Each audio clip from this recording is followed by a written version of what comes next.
it's your girl Kay, and I'm back with another video. I know it's been a minute, it's been long overdue, dang near 4 years, but I promise I'm back and better than ever. I don't know yet when I will be posting videos. Maybe the next video I will probably let y'all know when I'm gonna be posting more videos and like what days I'll do it. As you can tell by the title of the video, I'll be doing a story time about my labor and delivery. Well, let's just say like a little bit after I delivered. Literally, like, I'll say a couple hours after I delivered my son. Let's just get straight into the video. Let's just start off with me finding out that I was pregnant. When I found out I was pregnant, I was like, I think I was 6 weeks and 4 days when I ended up going to the doctors or the hospital, wherever I went. I forgot where I went. And let's say I had to get like an ultrasound done or whatever. Fast forward, I get my appointment done with Women's Health, and off the rip, they're already like, yeah, you're high risk, da da da da. But they was talking about like my high blood pressure, I guess. In the beginning, they did mention something about preeclampsia, possibility that I could have preeclampsia, but it was too soon to tell. So fast forward, I'm gonna try to make this story as quick as possible. I'm sorry, y'all. But fast forward, I ended up, well, first of all, because I'm high risk, you have to get seen like every couple of weeks, first of all.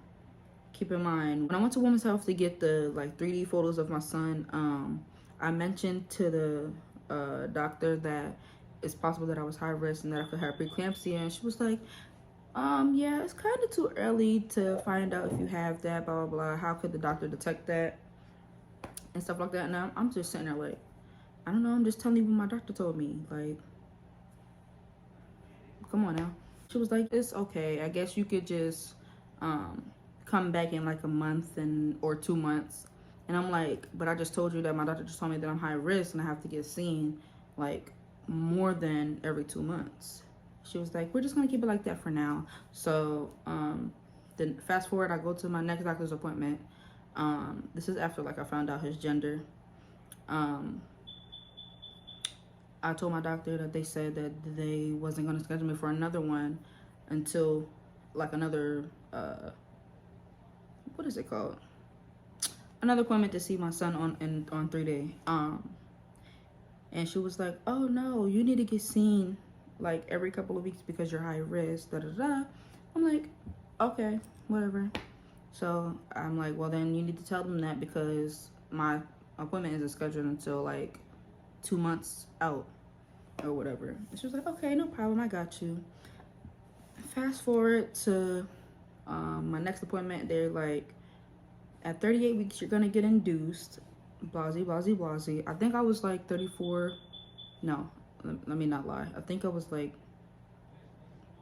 35 weeks to be exact. I ended up like having really bad like swelling in my feet, and it was really painful. Keep in mind, I was working while I was through my whole pregnancy. I was working. Like, I needed to get everything that I could for my son. I was working the whole pregnancy until I couldn't no more. Pretty much I worked until I gave birth, if you want to be honest. Like a week up until I gave birth. But I mentioned to my mom and my fiance, I was like, well, I'm having all this swelling in my feet. I'm in pain. What should I do? My mom was like, well, you need to call your doctor, like the 24-hour line or whatever, where it's the doctor always on the phone. She was like, call them and let them know that you're having swelling in your feet and you need to be seen, or what can you do? So I called them. I did what she told me to do, and my doctor was like, okay, you can come in tomorrow for an appointment and we'll see what's going on with you, because she asked me if everything was okay with me and stuff like that. So that was the first red flag. They told me to come in. And when I went in, hold on, no, the first red flag is this. Let me tell y'all. I went in after she told me to come in, and they was like, so what's going on with you? I told them that I'm having swelling in my feet. My feet was hurting really bad.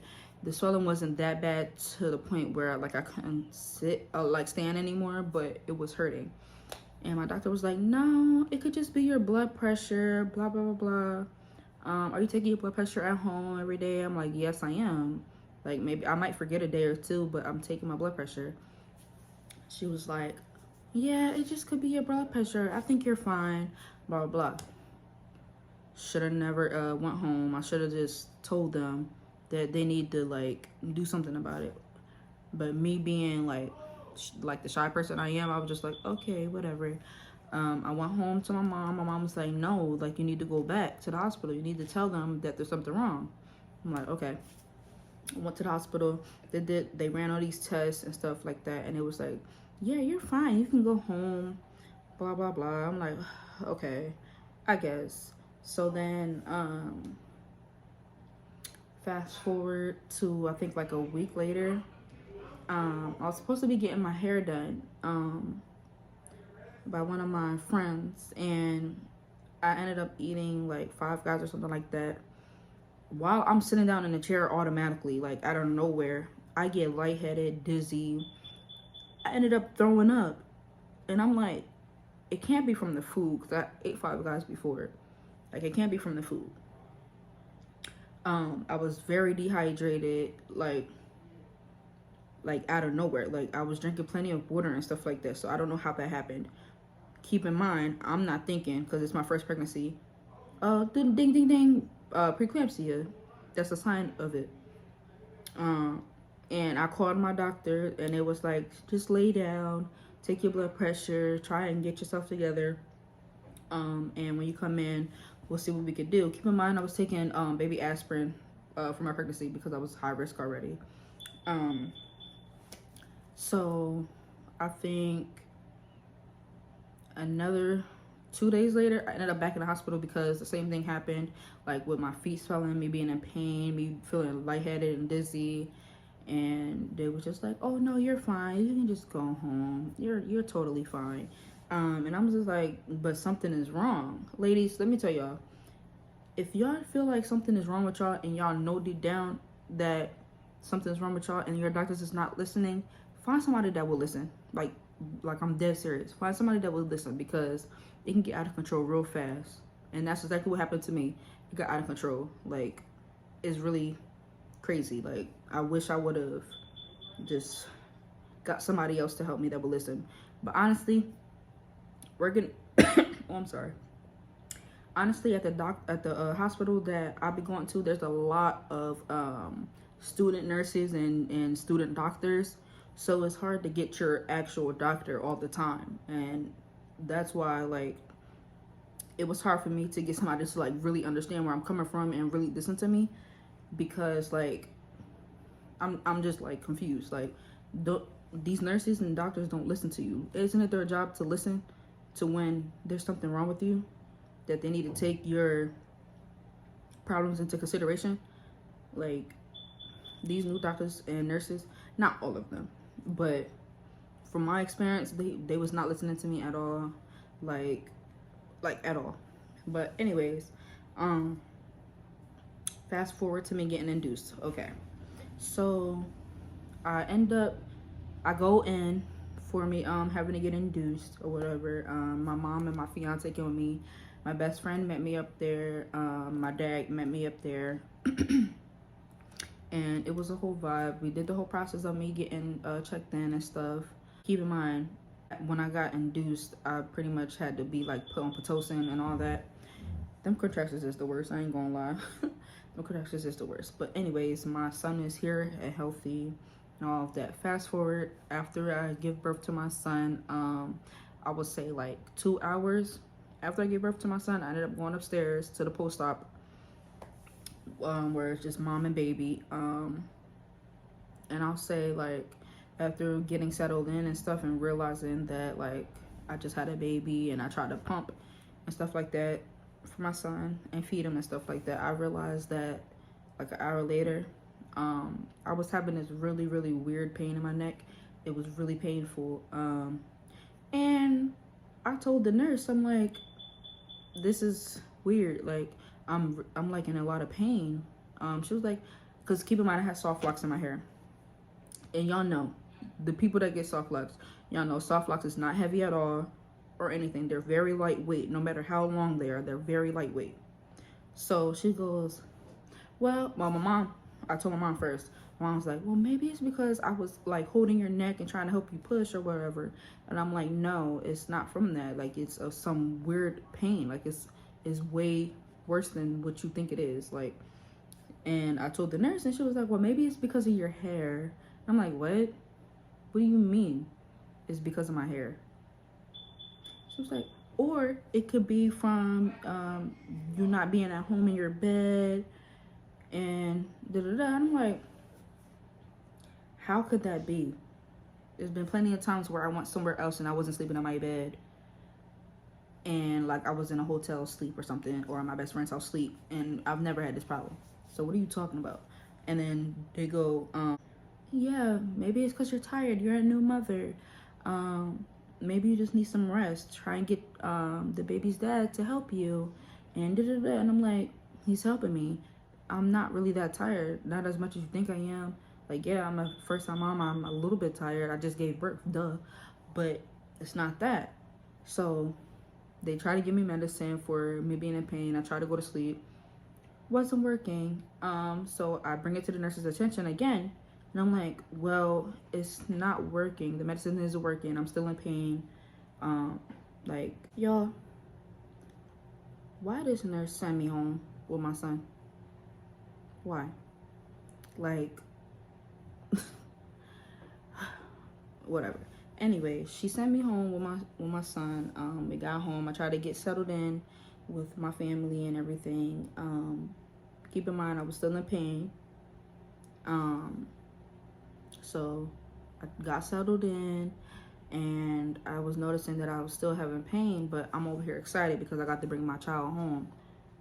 And I'm not in a hospital, because being in a hospital is not as comfortable as you think it is. It's really not.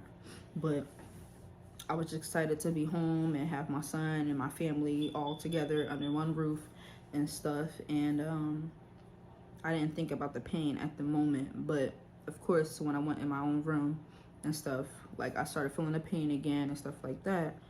Fast forward to the next day. Excuse me. The next day, me and my fiance ended up going out to eat. Yes, I was still in pain. We went out to eat, like to Applebee's or something, and while I'm trying to eat, like I'm in so much pain that like I barely can open my eyes. I'm like looking like this, trying to eat my food, and my head is down and everything like that. And he was like, are you okay? And I'm like, no, I'm like I'm in so much pain. Like, I don't know what's wrong.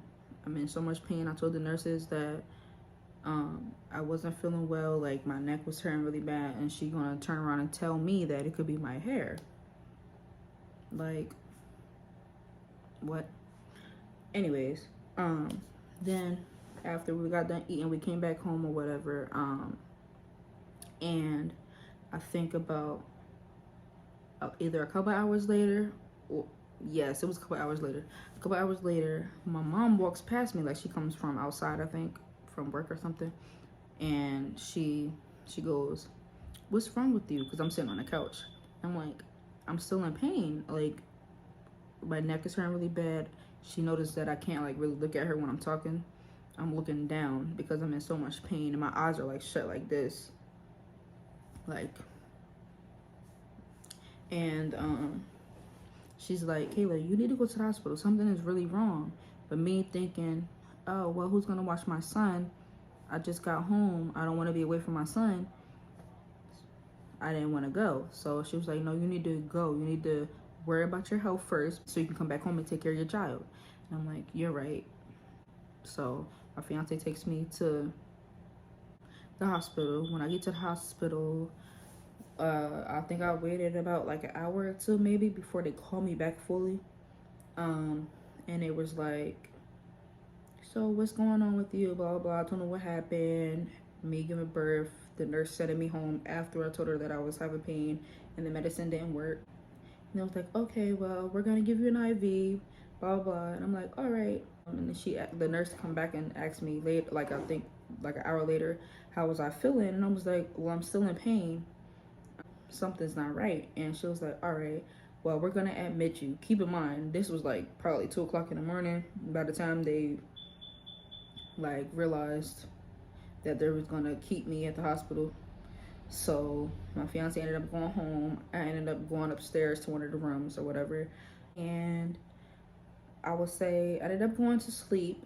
The nurse gave me a pump or whatever so I could still try and pump for my son so he can get breastfed at home with the milk or whatever. And I would say the next morning I was fine. I ended up having to get a blood patch done because they were saying that because I ended up getting an epidural, even though the epidural didn't work, could have been a spinal leak from me getting an epidural. So I ended up getting a blood patch, and if you don't know what a blood patch is, it's where they take your own blood, like they go in your arm, take your blood, and put it in your back to close up the, I guess, the leak or whatever you say. It was very weird, but it helped me a little bit. It helped me go back to sleep. Come to find out, that was not the problem. It was something way worse. So after that got done, I went to sleep. I think about like 3 hours later, my aunt came to see me and my fiance came back to see me. But when they came to see me, I was trying to eat, but I couldn't. Like, I couldn't get no food down. I couldn't eat because my head was hurting so bad. Like, I don't even know how to explain this pain. I don't want to wish that pain on my worst enemy. I don't want to wish that on nobody, like, for real. But that pain was just, like, out of this world. I ended up going to the bathroom because I had to use it. When I ended up using the bathroom, I, like, got really dizzy. And I was not talking to nobody at this point. So, like, I just got up to go to the bathroom, came back to the bed after I was like dizzy and tried to hold on to stuff so I won't fall. I laid back down. I started getting ready to talk to my aunt and my fiance, and I'm like talking really fast and breathing really fast. And I'm like, my aunt's like, are you good? And I'm like, I think so. She was like, why are you breathing like that and talking like that? And I'm like, I don't know. I might just go back to sleep. So she calls the nurses in or whatever, and good thing she did that, because me once again over here talking about something I'm gonna just tell them later, that could have, like, who knows what would have happened if I would have just went back to sleep. You get what I'm saying? Come to find out, the nurses came back in the room. They was trying to figure out what was going on with me. Like, everything just went downhill from there. I pretty much ended up with first, before I say this, they ended up doing a x-ray on my chest or whatever, and they was like, oh, is something wrong with her? Yeah, we need to get all these nurses and doctors in here fast, like ASAP. So yeah, they was like, they need to get all these doctors and nurses to come in there ASAP. All of a sudden, all these nurses and doctors just piled up in my room. Keep in mind, I had a roommate. So I wasn't by myself, but all these nurses and doctors came in there, and they had all these machines, and my aunt and my fiance was sitting on the side of my bed or whatever, and I'm just looking around like, what's going on? Nobody would tell me what was going on with me. Like, I was sitting there clueless. Then all of a sudden, the lady come in there with a BiPAP machine, puts it over my face. Like, I'm like, no, I don't want. I'm like, like, I couldn't talk for real because I was having a hard time breathing. I was like, and then they ended up putting it on my face, and I ended up having to breathe into that. But me being paranoid, I didn't want that on my face. Like, I was having a hard time breathing in the mask. So, like, my nurse was like, you have to calm down, you have to wear it. You have, all of a sudden, she tells me what's wrong. You have fluid in your lungs. Why do I have fluid in my lungs? I'm confused. None of this happened to me ever. Why do I have fluid in my lungs? And so I'm guessing, I don't know what my doctor gave me, but whatever she gave me, I ended up having to have a catheter in or whatever. And it had to, pretty much whatever she gave me, it made me pee so that the fluid can come out from my lungs. And I had that the whole time that I was at the hospital. Like, ever since I had the BiPAP machine on, I had that on. And then, yeah, fast forward. They're like, well, yeah, we whatever's going on with her, we can't do it here. We have to send her to a different hospital. So they ended up calling a ambulance, but there was nobody available for the ambulance or whatever. So I ended up having to get on a helicopter. First time on a helicopter, by the way. Um, so I ended up getting airlift. Keep in mind, y'all, before I end up getting airlifted to the hospital, when they put the BiPAP machine on me, like, I just started crying, like, really bad. Like, because I didn't know what was going on. My life literally was, like, about to be over because of this. Like, everybody started crying. My mom on the phone crying. And we're just like, it'll be okay, Kayla, blah, blah, blah. And I'm like, what's going on? Like, I was so healthy. Like, nothing ever happened to me like this before. Like, what's going on? Lifted to another hospital, which is Christiana Hospital, if you live in Delaware or Wilmington area. I ended up getting airlifted from Wilmington to Christiana, and when I got there, I ended up being on the machine again, still.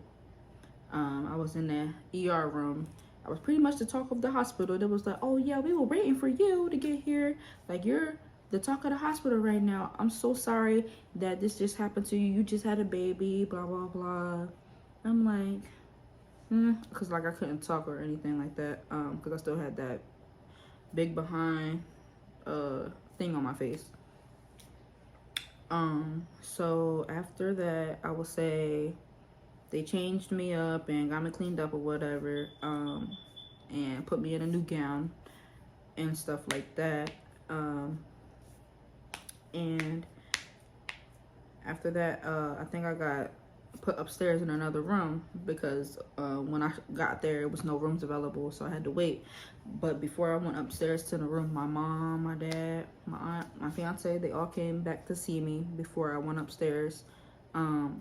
And they tried to feed me, but I couldn't eat because I was still on a machine.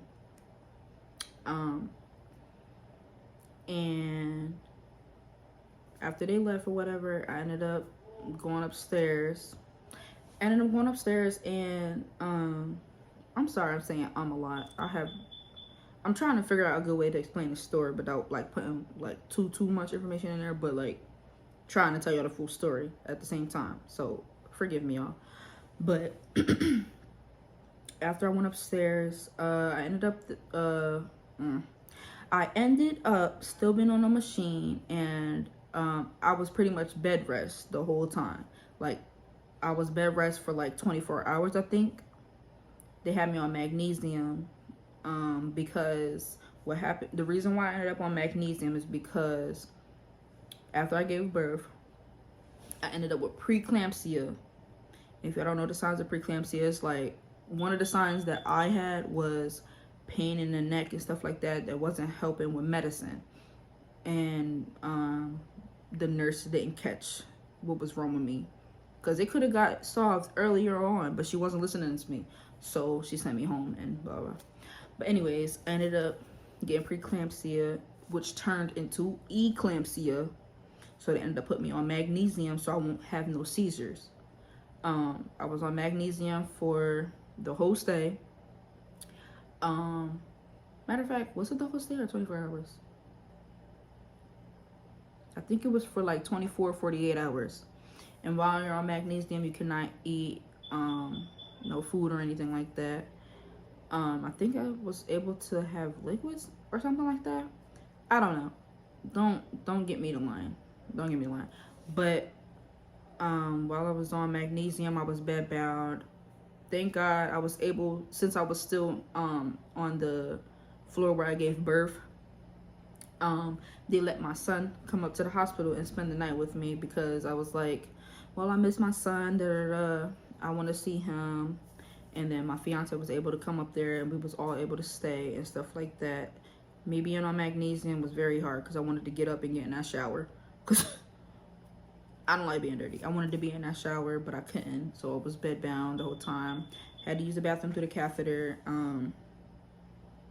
And yeah, like my whole experience was just crazy. Like the way I'm explaining the story, it may not seem like it was that bad of a situation, but when I'm telling you, it was actually a really, really bad situation. The doctor ended up telling me that if I did not come to the hospital when my mom sent me, that if I wouldn't went to sleep like I told my mom I wanted to do, I would have died. And that's actually really scary to think about, and like just hear somebody say. Like, I'm just like, I'm so thankful for my mom and for my fiance and them for telling me to go when they did, because if I didn't, I would not be here right now. So like, if ladies, if y'all feel like something is wrong with y'all and y'all know deep down in your heart something is wrong and you feel like somebody's not listening or no one is listening, try to see if you can get somebody else to help or get somebody that will listen. No matter how annoying you may be, like, it doesn't matter. And ladies, please do your research on preeclampsia, eclampsia, anything. Please do your research when y'all get pregnant, because most of the time women of color, like, sorry to say it this way, but women of color like end up losing their lives faster than anybody else because no one listens to them, and you don't do enough research on like stuff that could happen to you while you're pregnant. Like, I wouldn't want to wish this on anybody, like, for real. It was really bad. Like, when I say bad, it was bad. I'm just glad that I'm here till this day to take care of my child and like take care of my family. Like, it was just crazy. And I'm thankful for everybody who checked on me when they did, and people who didn't check on me, it's whatever. It is what it is. But that wraps up the story time, guys. I hope I'm not missing anything out, but I might have more story times for you guys next time. I think that's the end of the story. So if you guys liked my video, give it a thumbs up. If you didn't, that's cool too. If you watched and stayed all the way to the end, thank y'all. I really appreciate all the support that you guys have gave me. I really do appreciate it. Make sure y'all like, comment, and subscribe as well, to watch more videos. And yeah. Alright guys, that's the end of the story time. Make sure you guys like, comment, and subscribe. If you stay to the end, thank you so much for like really listening. I know it's probably a long video, forgive me. But I appreciate y'all for like listening and tuning in. I'm gonna try to do videos like maybe next week, starting Tuesdays and Thursdays, as best as I can. I'll even put my son on the channel. And yeah, I really do appreciate you guys. See y'all. I guess, yeah. So I'm not with nobody, cause I don't wanna hurt nobody.